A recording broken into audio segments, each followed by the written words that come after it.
Hey, good morning. This is Bill. I'm going to do a little video summary of what we talked about this week in diagnostic imaging.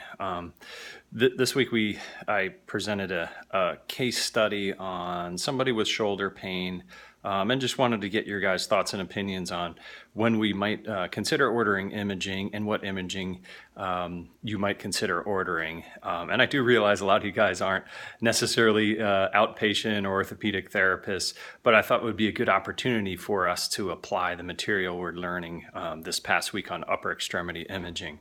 And I think everybody did a really good job with this, whether you were doing an original discussion post or responding to one of your classmates' posts.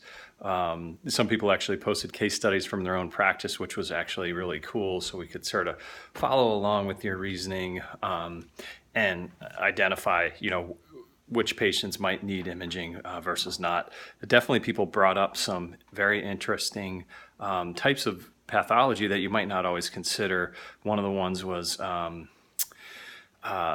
osteonecrosis of the humeral head is something that isn't always talked about in patients with shoulder pain, but could be a serious one that if it was potentially missed, could lead to major consequences for the patient. So risk factors for that would certainly include a history of some sort of IV drug abuse, maybe alcohol abuse, certainly corticosteroid use, diabetes, and usually a patient like that would present with sort of a non-mechanical or inflammatory pain presentation, kind of unrelenting pain, no position of comfort, maybe some night pain, something that would be out of the ordinary from a typical musculoskeletal shoulder disorder. So, the bottom line in our patient that's 55, you would only really need to order imaging if there was red flags right off the bat. So anything suggestive of maybe a non-musculoskeletal disorder, think about all your different body systems that could be involved, cardiac, pulmonary. Some people mentioned cancer as a potential diagnosis, something visceral, potentially some sort of systemic disease. And really all that's going to come from taking a very thorough history. Ideally, a patient in an outpatient environment would fill out some sort of medical history form that the therapist would then review with the patient and follow up on any questions that were checked positive and ask a number of different sort of red flag questions related to that body region. So that would be the number one. The other one would be trauma as well. So someone that sustained some sort of blunt trauma to the shoulder, whether from a fall or maybe some sort of motor vehicle accident or a bike accident, we're more likely than not going to order imaging, at least a radiograph of the shoulder to rule out a fracture. So I think everybody did a really good job with that. And then we sort of talked about, all right, a 55-year-old patient, what's the most common disorder that would be sort of insidious onset or maybe related to recent use? And a lot of people mentioned rotator cuff. And that's an interesting one in that there's been some nice studies recently showing, or a couple of things, that a lot of people as you age will have rotator cuff tears that may or may not be symptomatic. So many times these degenerative rotator cuff tears could just occur spontaneously as a result of aging and may have no effect on the patient's symptom or individual symptoms or function. So we need to keep that in mind.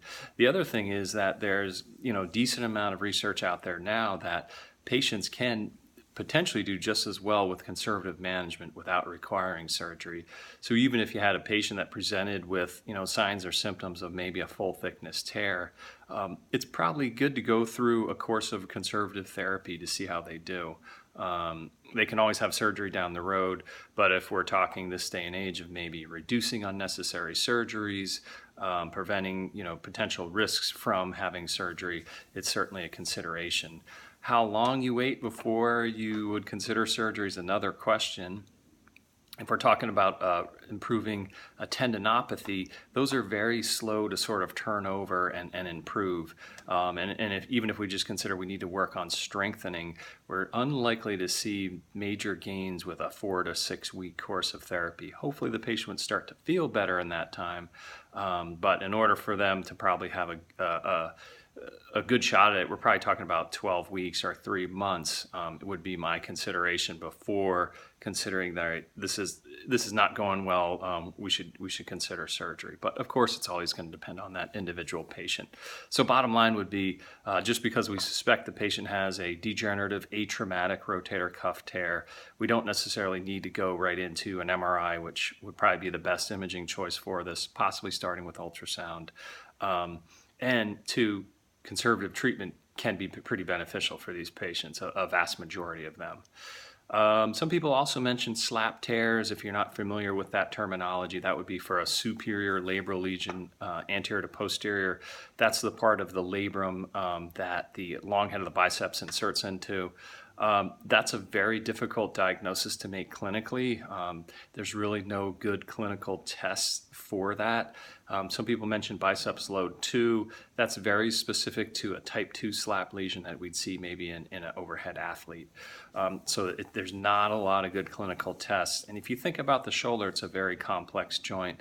And how could you isolate, whether it's a resisted test or some sort of special test, how could you isolate one tissue in that complex joint with a special test? It's almost impossible, because anytime you're contracting a muscle, you are also stretching passive tissues. Anytime you're kind of torquing on the shoulder, let's say like a Hawkins-Kennedy or one of those tests, you're pinching and irritating many different structures within the shoulder. So it's very, very difficult to isolate one specific tissue with our physical examination. So a slap lesion, that'd be another one where if maybe the history suggested it, the patient didn't present with any major instability, like their shoulder wasn't dislocating, I'd probably hang on to that patient and attempt conservative management, particularly as someone that's 55, not an athlete, not anybody that needs to get back to like really high level activity. I'm probably going to hold on to that patient. Now, if they're, some sort of competitive pitcher, high school, college, whatever, and, they have a lot riding on this shoulder, that might be someone I'd refer out sooner. So it's always going to depend on that individual patient circumstances. I think that's everything I wanted to go over for this week. I think you guys did a great job. Hopefully you're enjoying and learning from the discussions. I certainly am, and I think you're showing a good application of material. I really like people bringing in the outside research or talking about cases from their practice. So keep up the good work. This week we're going to have another interesting discussion talking about the spine.